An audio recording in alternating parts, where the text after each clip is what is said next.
So my floating market experience goes to a big rain. Yeah, the rain is very strong. It's okay. You see? It's still thunder. Okay. So later we walk, but for now we go here.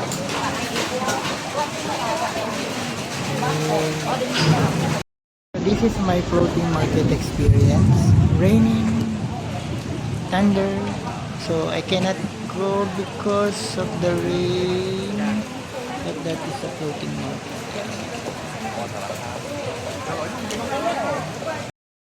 See it again.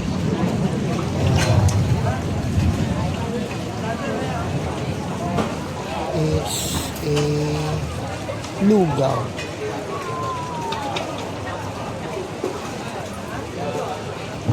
You see?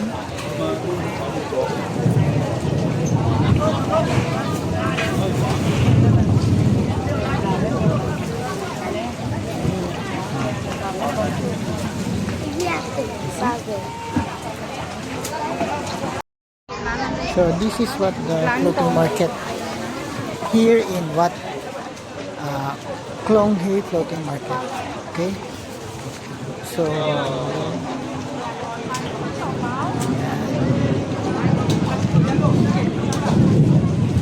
so many foods there. Kahit na bumabagyo, umuulan, malakas ang ulan, tuloy ang kanilang pagnenegosyo. Yes, tuloy. See? Tuloy ang kanilang negosyo kahit kanina umulan ng malakas. Ngayon umuulan pa rin pero tuloy lang.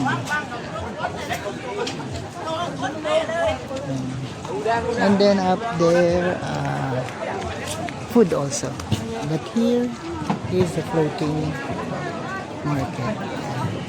May mga twist kung paano nila inaabot yung bayad, paano nila inaabot yung pagkain. And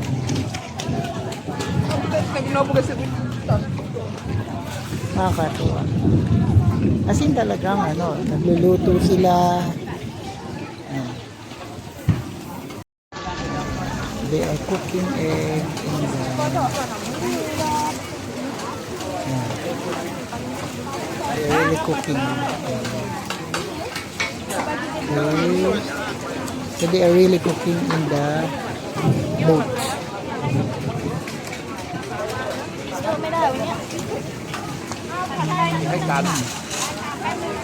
And they are really cooking in the boat.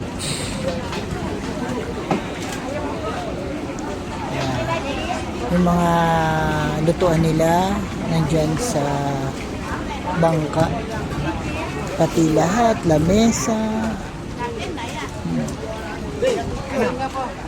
Okay, nakakatuwa lang kasi talagang ayun see that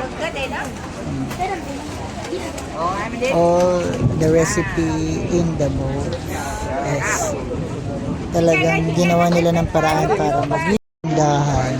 Ayan. And there, like that. They are cooking there in the boat. See? They are cooking.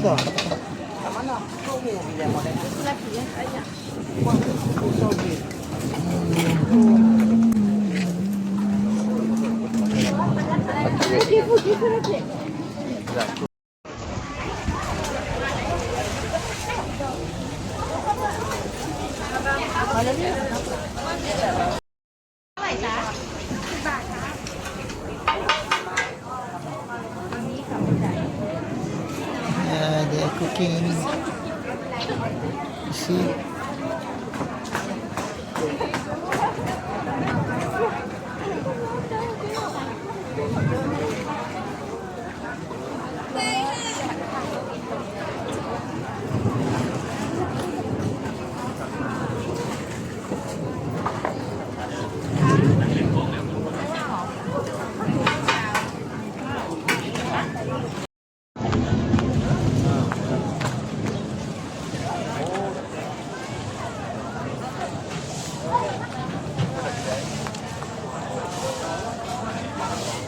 floating market, Kronghae floating market here in Hat Chai.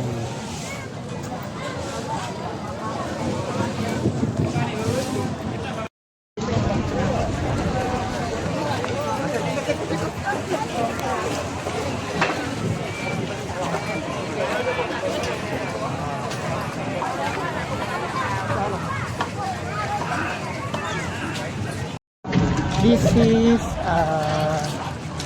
on the upper level sa taas ng floating market. Ito yung makikita.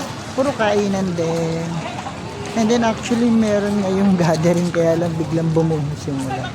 Merong parang concert, big event. Ayan. Kaya lang biglang bumuhos yung ulan. Ayan. Yung big event. So, Hat Chai 6 Big Bike Week. Yun ang event. Ayan. Kaya lang biglang bumuhos ang ulan. Kaya, ayan. So, I think I will go back. I've seen it all. So, bago tayo abutan ng malakas pang ulan, balik na tayo. Okay? Ayan. Okay. See you again. Maybe sa next time hindi ang ulan. But now, bye.